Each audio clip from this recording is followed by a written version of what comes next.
Let's review how to use Francis Online to respond to questionnaires from the Unemployment Insurance Program.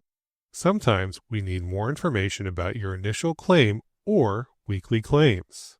If you see a questionnaire on your home screen or your Action Center, please respond as soon as possible. Questionnaires are time sensitive and have due dates.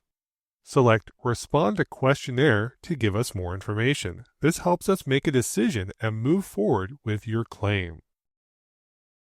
The questions will be different depending on your situation.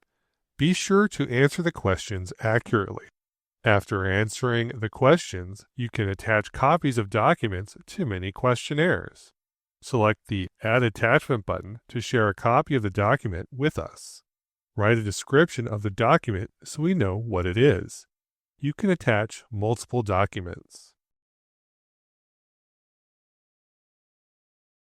Make sure you have added all relevant information and documents before you select Submit. You will not be able to change your answers after you select Submit. We may send more questionnaires as we review your claim, after you respond to a different questionnaire, or after you file a weekly claim. Check your Action Center and U.S. Mail regularly for other tasks you need to complete. Links with more information are below.